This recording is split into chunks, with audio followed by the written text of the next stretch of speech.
좋으신 하나님을 함께 찬양합시다. 할렐루야. 네, 오늘도 하나님께 소망을 두며 예배하시는 여러분들을 사랑하고 축복합니다. 요즘은 거의 볼 수 없지만 과거에 아궁이를 떼던 시절에 부지깽이라는 것이 있었습니다.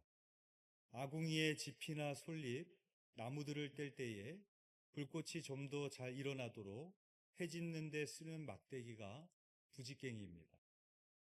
오늘 본문에는 부지깽이와 같은 자도 사용하시는 하나님을 볼 수 있습니다. 오늘 본문은 스가랴가 본 8가지의 환상 중에 네 번째 환상입니다. 오늘 본문 스가랴 3장 1절의 말씀 우리 함께 봉독해 보겠습니다. 시작. 대제사장 여호수아는 여호와의 천사 앞에 섰고 사탄은 그의 오른쪽에 서서 그를 대적하는 것을 여호와께서 내게 보이시니라. 아멘. 1절은 천상회의의 한 장면입니다. 스가랴는 환상 중에 대제사장 여호수아를 봅니다. 대제사장 여호수아는 바벨론 1차 포로기한 때 스룹바벨과 대제사장 예수아의 인도하에 고국으로 돌아오게 됩니다. 거기 예수아가 바로 오늘 본문에 나오는 여호수아입니다. 성전을 재건했던 인물입니다. 그는 하나님의 사자 앞에 서 있지만 동시에 그의 오른편에는 사탄이 그를 정죄하며 서 있습니다. 마치 사단이 욥을 고소하며 참소했던 것처럼 여호수아를 참소하기 위해 혈안이 되어 있는 그런 모습입니다. 우리 이어서 2절 말씀 함께 봉독해 보겠습니다. 시작. 여호와께서 사탄에게 이르시되 사탄아 여호와께서 너를 책망하노라. 예루살렘을 택한 여호와께서 너를 책망하노라. 이는 불에서 꺼낸 그슬린 나무가 아니냐 하실 때에. 여호와께서 사탄에게 내가 너를 책망한다 라는 말을 두 번이나 반복해서 하고 있습니다. 하나님께서 사탄을 책망하고 있는 것을 보아 사탄이 유다를 대표하는 대제사장 여호수아를 참소하고 고발했다라는 것을 알 수 있습니다. 여호수아는 하나님의 백성을 대표하는 대제사장이지만 그 모습은 불에서 꺼낸 그슬린 나무, 부지깽이와 같다고 말씀하십니다. 여기서 불은 하나님의 심판을 의미합니다. 이스라엘 백성들은 하나님의 심판으로 성전은 무너졌고 나라는 망하고 바벨론의 포로로 끌려가서 치욕의 삶을 살아야 됐습니다. 따라서 불에서 꺼낸 그슬린 나무란 죄로 인해 검게 그을린 인생, 실패로 인해 뒤틀린 삶, 과거의 상처로 갈라진 마음, 죄로 인하여 영적으로 죽어있는 상태를 말하는 것이고 그들 스스로는 아무런 소망도 없는 상태임을 나타내는 말입니다. 여호수아는 마치 부지깽이와 같이 천사 앞에 서 있습니다. 사탄은 바로 그러한 점을 물고 늘어집니다. 하나님, 이 사람이 어떻게 주 앞에 설 자격이 있습니까? 이 더러운 자가 어떻게 하나님의 일을 감당할 수 있습니까? 그렇게 참소하고 고발하고 있는 것입니다.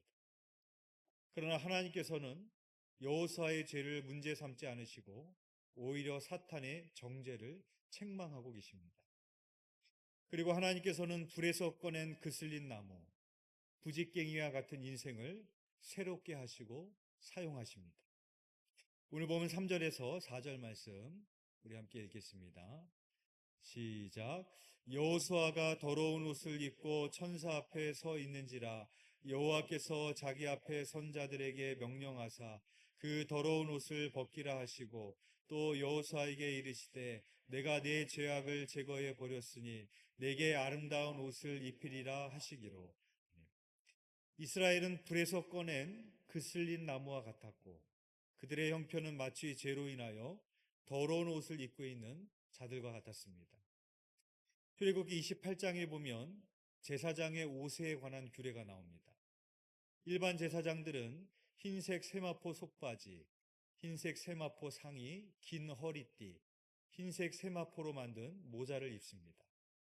그리고 대제사장은 모두 8가지의 옷을 입습니다. 제일 먼저 배 에봇으로 만든 고이를 입고 그 위에 반포 속옷, 그 위에 에봇 받침 겉옷, 그리고 그 위에 에봇, 어깨 위에는 견대, 가슴에는 판결 흉패, 모자인 관, 띠를 두르게 되어 있습니다. 이렇게 대제사장은 규정된 옷만을 입고 하나님께 나아가야 됐습니다. 그리고 그 옷들은 거룩과 성결을 상징하는 옷들이었습니다. 그런데 불에서 꺼낸 그슬린 나무라는 것은 죄로 인하여 더러워진 옷을 입고 있는 것을 가리킵니다. 따라서 대제사장 여호수아는 하나님께로 나아갈 수 없는 자가 되고 만 것입니다. 그러나 하나님은 그의 죄를 용서하시는 수준을 넘어서 여호수아의 옷을 갈아입히십니다. 하나님은 여호수아의 더러운 옷을 벗기시고 아름다운 옷으로 갈아입히십니다. 이 대목이 떠오르게 하는 장면이 있습니다. 바로 누가복음 15장에 나오는 탕자의 아버지의 비유입니다. 탕자가 아버지의 유산을 다 탕진한 후에 아버지를 떠올리게 되고 아버지의 집으로 돌아갑니다. 유산을 다 탕진한 후에 돼지를 치는 일을 했고 돼지 지업 열매로 겨우 배를 채웠던 탕자는 돌아가는 그의 행색은 거지와 같았을 것이고 더러운 옷을 걸치고 있었을 것입니다. 아버지의 집으로 향하고 있는 그 탕자를 아버지는 멀리서 알아보고 뛰어와서 목을 안고 입을 맞춥니다. 그리고 종들에게 명령하여 제일 좋은 옷을 내어다 입히고 손에 가락지를 끼우고 발에 신을 신기고 송아지를 잡아 잔치를 열게 합니다. 이 모습을 본 탕자의 형이 아버지에게 분노하였고 그때 탕자의 아버지가 맏아들에게 이렇게 말을 합니다. 누가복음 15장 32절 말씀입니다. 내 동생은 죽었다가 살아났으며 내가 잃었다가 얻었기로 우리가 즐거워하고 기뻐하는 것이 마땅하다 하니라. 탕자의 아버지는 돌아온 탕자를 가리켜서 죽었다가 살아났다라고 말했습니다. 즉 아버지의 품을 떠나서 세상의 죄 가운데 살았던 그 탕자를 성경은 죽었다 그렇게 말하고 있는 것이죠. 오늘 본문에 나오는 불에서 꺼낸 그슬린 나무도 마찬가지입니다. 죄로 인하여 이미 영적으로 죽어 있었고 하나님께로 나아갈 수도 없는 존재였으며 아무런 소망도 없는 그런 자였습니다. 탕자의 아버지는 동생을 비난하는 맏아들에게 탕자를 변호해주고 탕자의 옷을 갈아입히며 품꾼이 아니라 아들로 맞아줬습니다. 오늘 본문에 나오는 하나님의 모습도 그와 같습니다. 하나님은 우리의 죄를 고발하는 사탄을 오히려 책망하시고 불에서 꺼낸 그슬린 나무와 같은 우리들을 변호하시며 새롭게 해주십니다. 하나님께서는 더러운 죄의 옷을 벗기시고 우리에게 아름다운 옷, 의의 옷을 입혀주십니다. 이것은 바로 기독교 신앙이 말하고 있는 이신칭의, 이신등의를 보여주고 있는 대목입니다. 하나님은 더러운 옷을 벗기고 아름다운 옷으로 갈아입히실 뿐만 아니라 머리에 관을 씌워주십니다. 오늘 보면 5절의 말씀입니다. 우리 함께 읽겠습니다. 시작. 내가 말하되 정결한 관을 그의 머리에 씌우소서 하매 곧 정결한 관을 그의 머리에 씌우며 옷을 입히고 여호와의 천사는 곁에 섰더라. 출애굽기 28장에 보면 대제사장은 두건도 써야 됐습니다. 관은 두건 형태를 띈 것인데 대제사장이 머리에 쓰는 것입니다. 관이라는 단어의 뜻은 높인다라는 뜻을 가지고 있습니다. 그러므로 관이 상징하는 것은 왕을 상징합니다.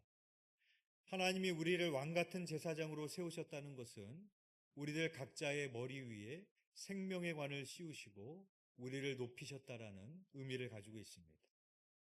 이렇게 하나님께서는 여호수아의 옷을 갈아입히시고 관을 씌우시며 사역을 맡기십니다. 우리 7절의 말씀 우리 함께 읽어보겠습니다. 시작. 만군의 여호와의 말씀에 내가 만일 내 도를 행하며 내 규례를 지키며 내가 내 집을 다스릴 것이요 내 뜰을 지킬 것이며 내가 또 너로 여기 섰는 자들 가운데에 왕래하게 하리라. 아멘. 여기서 내 집과 내 뜰은 하나님의 성전과 그곳의 경내를 의미합니다. 또한 여기 섰는 자들 가운데 왕래하게 하리라 라는 의미는 대제사장으로서 성전에서 드리는 모든 제사를 총관장하는 영예를 계속적으로 누리게 될 것이라는 그런 말씀입니다. 여호수아는 죄를 용서받고 지위만 회복된 것이 아니라 다시 사명의 자리에 세움을 받게 되었습니다. 그러나 이 말씀에는 한 가지 조건이 붙어 있습니다. 내가 만일 내 도를 행하며 내 규례를 지키며 이라고 말씀하고 있습니다. 하나님은 우리에게 하나님의 말씀을 지켜 행할 것을 명령하십니다. 때로는 우리가 그 말씀을 당연하게 생각하다가도 우리가 어떻게 말씀을 다 지키며 살아 인간인데 좀 너무 무리하게 요구하시는 거 아니야? 우리에게 너무 집착하시는 거 아니야? 그 말씀이 마치 무거운 짐처럼 우리에게 여겨질 때도 있습니다. 근데 우리에게 그렇게 말씀하신 하나님이 우리들보다 먼저 언약을 철저히 지키시는 분이시라는 겁니다. 에스더서에 보면은 하만의 계략으로 아하스웨로 왕이 모든 유다인을 도륙하고 진멸하라라는 조서를 내리는데 거기에는 왕의 반지로 인을 칩니다. 왕의 반지로 인을 치는 경우에는 누구도 그 조서를 취소할 수가 없었습니다. 나중에 하만이 자기 꾀에 자기가 넘어지게 되고 왕은 모르드게에게 조서를 다시 내리게 하는데 모든 유다인들을 도륙하고 진멸하는 날에 유다인들이 자기의 대적들을 진멸하고 자기를 방어를 할 수 있는 조서를 다시 내리게 합니다. 여러분 한번 생각해 보십시오. 왕이 자기가 내린 조서입니다. 그러면 간단한 방법은 뭐겠어요? 취소하면 되잖아요. 그렇죠? 없던 일로 해라. 그 조서 취소다. 이러면 얼마나 쉽고 간단하겠어요. 그렇죠? 근데 그렇게 하지 않습니다. 다시 왕의 반지로 인을 쳐서 그거를 방어할 수 있는 조서를 다시 내리는 것을 볼 수 있습니다. 왜냐하면 왕의 반지로 인을 치게 되면 왕조차도 그 조서를 무효할 수 없었기 때문입니다. 그래서 다니엘서에 보면 다니엘도 고위 관료들의 시기 질투로 사자굴에 들어가게 됩니다. 그래서 다리오 왕은 이 일로 평소에 다니엘을 아꼈기 때문에 근심하게 되고 다니엘이 사자굴에 들어가게 됐을 때 그는 먹는 것을 먹지 않고 오락을 그치고 밤이 새도록 금식을 합니다. 다리오 왕이 그렇게 다니엘을 아꼈다면 후회가 됐다면 어떻게 하면은 일이 간단한 거예요? 그 조서 취소다. 없던 걸로 해라. 그렇게 하면 되잖아요. 그렇죠? 그럼 다니엘이 사자굴에 안 들어갈 수도 있지 않습니까? 근데 성경은 이렇게 기록하고 있습니다. 다니엘서 6장 15절 말씀입니다. 그 무리들이 또 모여 왕에게로 나와서 왕께 말하되 왕이여 메대와 바사의 규례를 아시거니와 왕께서 세우신 금령과 법도는 고치지 못할 것이니이다 하니 그 신하들이 와서 이렇게 이야기를 하는 겁니다. 메대와 바사의 규례를 아시거니와 그러니까 고대 페르시아의 법에 의하면 왕의 반지로 인을 쳐서 조서를 내리게 되면 왕인 자기 자신도 고칠 수가 없었던 겁니다. 그래서 다리오 왕은 사자굴에 들어간 다니엘 때문에 어쩔 줄을 몰라서 밤이 새도록 금식을 하고 오락을 그치고 잠을 이루지 못하다가 다니엘이 살아서 나온 것을 보며 살아계신 하나님 앞에 찬양을 돌리는 그런 장면을 볼 수 있습니다. 여러분, 하나님의 말씀에 의하면 우리 모두는 죄인이고 영원히 죽을 수밖에 없는 존재입니다. 그러면 하나님이 우리를 용서하기 원하신다면 어떻게 하면 간단하겠어요? 제가 앞에서 힌트를 드렸잖아요. 그 말씀 없는 걸로 하자. 그렇죠? 그리고 성경의 모든 말씀 중에 죄에 대한 심판의 내용만 빼라. 뭐 이렇게 하면 얼마나 쉽고 간단하겠어요. 그렇죠? 어차피 하나님 말씀인데. 하나님이 말씀인데 하나님이 그렇게 한다고 누가 항의하겠어요? 그렇지 않습니까? 근데 하나님께서 그렇게 하지 않으십니다. 예수 그리스도를 보내주십니다. 왜냐하면 우리의 죄를 그냥 막 사하시는 것이 아니라 하나님의 말씀대로 우리의 죄를 사하셔야 됐기 때문에. 그래서 흠이 없는 제물이 필요했고 그래서 죄가 없으신 유월절 어린 양으로 예수 그리스도가 우리에게 오셔서 십자가에서 죽으셔야만 됐던 것입니다. 하나님은 당신의 말씀을 얼마나 철저하게 지키셨는가? 자기 하나뿐인 아들이 죽었거든요. 만약에 우리가 하나님이라면 저 같으면 그렇게 하겠어요. 없던 걸로 하자. 내가 했던 말인데 그냥 없던 걸로 할게. 왜 내 하나뿐인 아들이 죽어야 되는데? 내가 했던 말 없던 걸로 해야죠. 근데 하나님은 그렇게 하지 않으셨다는 거예요. 하나님 스스로 하나님이 주신 말씀과 언약을 얼마나 철저하게 지키시는 분이라는 것을 볼 수 있는 대목입니다. 그래서 이것이 우리들에게 소망이 되는 것. 하나님은 반드시 그 하나님의 말씀을 지켜 행하시는 분이고 반드시 이루시는 분이기 때문에 우리에게 소망이 여기에 있는 것입니다. 또한 우리가 하나님의 말씀을 지켜 행해야 될 더 중요한 이유가 있습니다. 반드시 언약을 지키신 하나님께서 우리에게 언약을 주시는데 이제는 우리의 죄를 단번에 사하시기 위해서 예수 그리스도를 보내시겠다는 약속을 하시는 것입니다. 오늘 보면 9절의 말씀 우리 함께 읽어보겠습니다. 시작. 만군의 여호와가 말하노라 내가 너 여호수아 앞에 세운 돌을 보라 한 돌에 7눈이 있느니라 내가 거기에 새길 것을 새기며 이 땅의 죄악을 하루에 제거하리라. 아멘. 우리가 읽지 않았지만 8절에 나오고 있는 싹과 9절에 나오고 있는 돌은 예수 그리스도를 상징합니다. 그래서 성경에서 예수 그리스도는 성전 건축을 위해 가장 근본적이고 중요했던 모퉁이 돌로 비유가 됩니다. 하나님께서는 여호수아의 옷을 벗기시고 회복을 시키시는 수준을 뛰어넘어서 궁극적인 회복과 구원의 약속을 주십니다. 그것은 바로 예수 그리스도를 통해 단번에 영원히 죄를 씻으시겠다라는 약속입니다. 그래서 이 땅의 죄악을 하루에 제거하리라. 예수 그리스도를 통해서 단번에 영원히 그 죄를 내가 제거하겠다라고 약속하시는 것입니다. 대통령 선거가 이제 이틀 앞으로 다가왔습니다. 그동안 많은 국민들이 대한민국의 정치를 보면서 혐오감을 느끼기도 하고 무력감을 느끼기도 하고 분노를 느끼기도 하고 우울증과 잠을 이루지 못하는 그런 힘들고 어려웠던 시간들을 우리는 보내왔습니다. 그러나 기독교는 패배주의나 냉소주의를 말하지 않습니다. 신앙은 언제나 희망을 말하는 것이고 달라질 수 있는 기대를 놓치지 않는 것이 신앙의 특성입니다.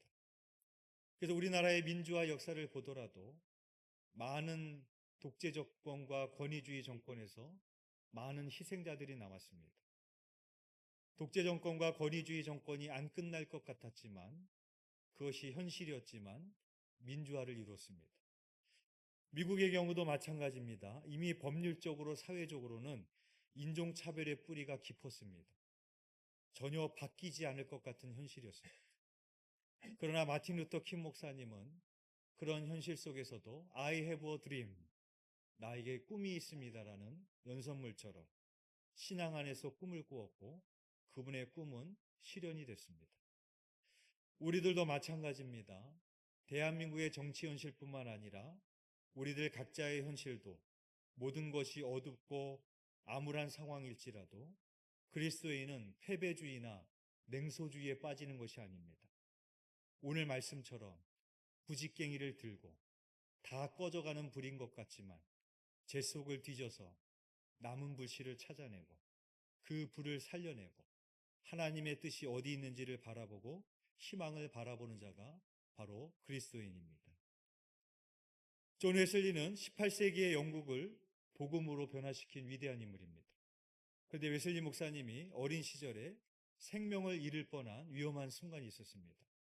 1709년 2월 9일 웨슬리가 아직 6살이 채 안 되었을 때 목사관에 큰 화재가 났습니다. 목재로 지어진 목사관은 순식간에 불길에 휩싸이게 되었고 웨슬리의 가족은 허겁지겁 불길에서 빠져나왔습니다. 그러나 어린 존 웨슬리는 목사관에서 빠져나오지 못하고 창밖으로 구원을 요청했습니다. 동네 사람들은 위험을 무릅쓰고 사다리를 이용해 웨슬리를 구해냈습니다. 웨슬리의 아버지 세뮤얼은 동네 사람들을 불러놓고 이렇게 말했습니다. 이웃들이여 와서 무릎을 꿇고 하나님께 감사를 드리십시다. 그는 나의 8자녀를 모두 구원해 주셨습니다. 집은 타게 내버려 둡시다. 나는 만족합니다. 그 일이 있고 사무엘 웨슬리가 존 웨슬리를 가리켜서 불에서 꺼낸 그을린 나무 토막이다. 그렇게 빗대어 말했습니다.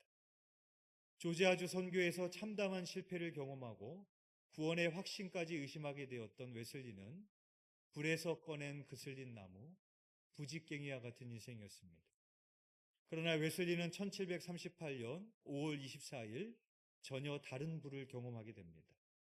그는 올더스케이트의 집회에서 로마서 서문의 말씀을 듣다가 이상하게 마음이 뜨거워지는 경험을 하게 됩니다. 성령의 불을 체험하고 웨슬리의 삶은 달라졌습니다.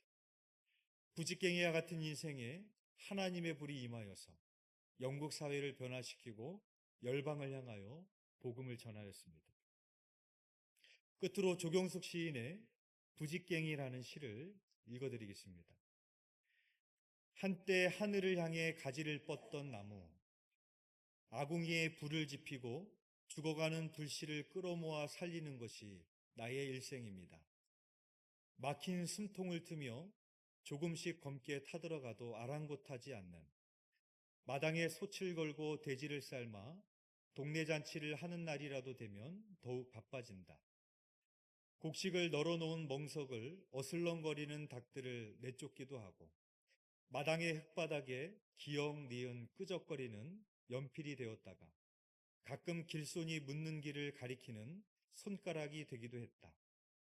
그렇게 당당하던 나도 끝이 까맣게 타들어가 점점 키가 줄고 몽당 연필처럼 달아 끝내 아궁이 속으로 들어가 한 줌의 재가 된다는 걸 뒤늦게 알았다. 아궁이 구석에 있는 부직갱이는 아무에게도 관심조차 받지 못하는 존재이지만 부직갱이는 불을 되살리고 밥을 익히고 사람을 위하여 마지막까지 한 몸을 다 바칩니다. 사랑하는 교회 여러분, 바라기는 부직갱이와 같은 자도 사용하시는 하나님의 손에 붙들리어서 가정을 회복하고 교회를 부흥케 하며 대한민국을 새롭게 하고 열방의 복음을 전하는 평신도로 쓰임 받으시기를 주님의 이름으로 축원드립니다. 기도드리겠습니다. 은혜와 긍휼이 풍성하신 하나님 아버지, 대한민국의 정치, 사회의 현실들을 보면 다 꺼져가는 불처럼 암울하고 어둡고 희망이 없어 보입니다. 그러나 오늘 우리에게 주신 말씀처럼 우리가 하나님의 부직갱이가 되어서 꺼져가는 대한민국의 현실 속에서도, 꺼져가고 있는 대한민국의 교회의 현실 속에서도 불씨를 찾아내고 미래의 희망을 보며 다시 불을 일으켜 세울 수 있는 성령의 사람들이 되게 하여 주시옵소서. 요한 웨슬리 목사님에게 성령의 불이 임하였을 때 그 사회를 변화시켰던 것처럼 우리 두드림교회 평신도들에게 하나님의 불이 임하고 성령의 불이 임하여서 이 사회를 변화시키고 주님의 몸된 교회를 부흥케 하며 하나님의 손에 쓰임받는 거룩한 일꾼이 될 수 있도록 사용하시고 축복하여 주옵소서. 주님께서 그렇게 이루실 줄 믿사오며 예수 그리스도의 이름으로 기도드렸사옵나이다. 아멘.